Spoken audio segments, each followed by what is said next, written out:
आवश्यक सूचना। ज्योतिष के इस चैनल से प्रसारित होने वाले सभी वीडियो प्रामाणिक शास्त्रों के आधार पर बनाए गए हैं और इन्हें किसी भी प्रकार से तोड़ मरोड़ कर प्रस्तुत नहीं किया गया है। वीडियो को लाइक और शेयर करें तथा चैनल को सब्सक्राइब करें। नोटिफिकेशन बेल अवश्य दबाएं, जिससे नए वीडियो आप तक जल्दी पहुंचे। धन्यवाद। पंचांग के इस श्रृंखला में सबसे पहले बात करते हैं पंचांग का परिचय कि ये पंचांग होता क्या है। पंचांग का अर्थ है 5 अंग। अब ये अंग कौन कौन से हैं? तिथि, वार, नक्षत्र, योग और करण। तिथि किसे कहते हैं? जैसे कि मैंने पिछले वीडियो में भी बताया था, सूर्य और चंद्रमा जब एक ही दिशा में आगे बढ़ते हैं तो सूर्य की गति प्रतिदिन औसत 1 अंश होती है और चंद्रमा की गति प्रतिदिन औसत 13 अंश होती है। जब चंद्रमा 13 अंश आगे चल चुका होता है तो सूर्य भी 1 अंश आगे चल चुका होता है। जब इनमें 12 अंश की दूरी पूरी हो जाती है तब वह एक तिथि कहलाती है।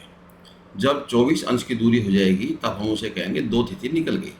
जब 36 अंश की दूरी पूरी हो जाती है तो हम कहेंगे 3 तिथि निकल गई है। इसी प्रकार पूर्ण अमावस्या अमावस्या आती रहती और ये चक्र चलता रहता है। अब बात करते हैं वार की। देखिए, बहुत सारे लोगों से आपने सुना होगा मध्य रात्रि के आसपास बोलते हैं कि वार बदलने वाला है, जबकि मध्य रात्रि अथवा हाथ में बंधी हुई घड़ी से वार का कोई संबंध नहीं है। वार प्रारंभ होता है सूर्योदय से। जैसे आज सूर्योदय पर यदि सोमवार है तो कल जब सूर्योदय होगा तब वार परिवर्तन होगा और वो मंगलवार होगा। अब बात करते हैं नक्षत्र की। नक्षत्र का अर्थ होता है न शरति इति नक्षत्र, ये उसकी परिभाषा है। अर्थात जिनमें गति नहीं होती है वह नक्षत्र है। नक्षत्र आकाश मंडल को 27 भागों में बराबर विभक्त किया हुआ है और एक नक्षत्र का जो मान है वो 13 अंश 20 कला है।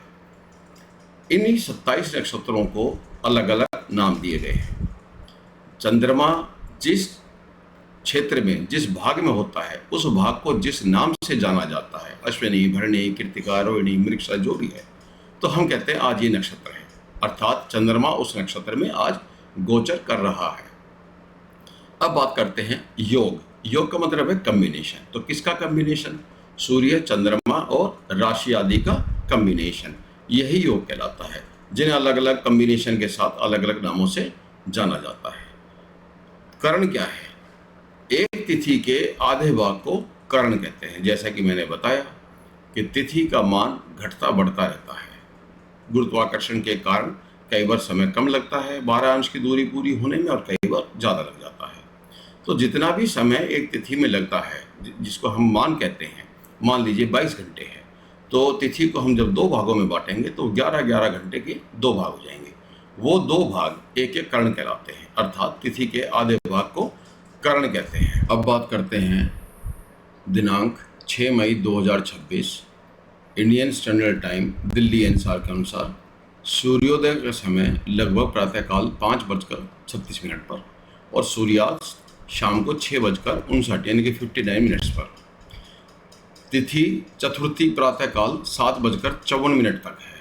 उसके बाद पंचमी तिथि लग जाती है। लेकिन एक बात का विशेष ध्यान रखना है कि चतुर्थी का व्रत एक दिन पहले ही है, अर्थात 5 मई 2026 को।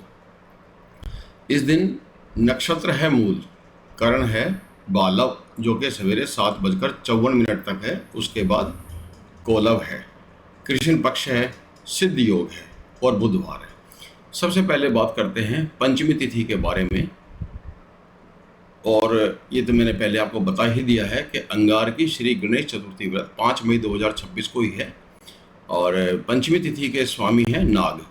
पंचमी तिथि के अशुभ फल को कम करने के लिए क्या क्या करना चाहिए?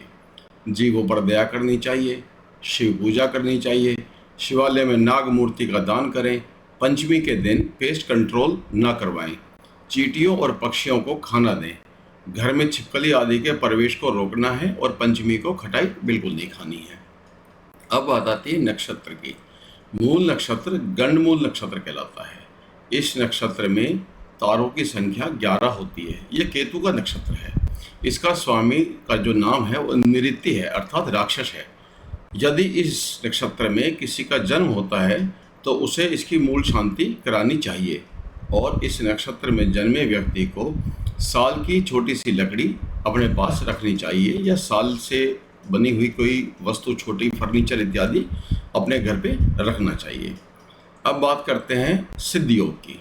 सिद्ध योग का स्वामी गणेश जी हैं। जैसा कि नाम से ही पता चलता है, सिद्ध योग ये शुभ योग की श्रेणी में आता है।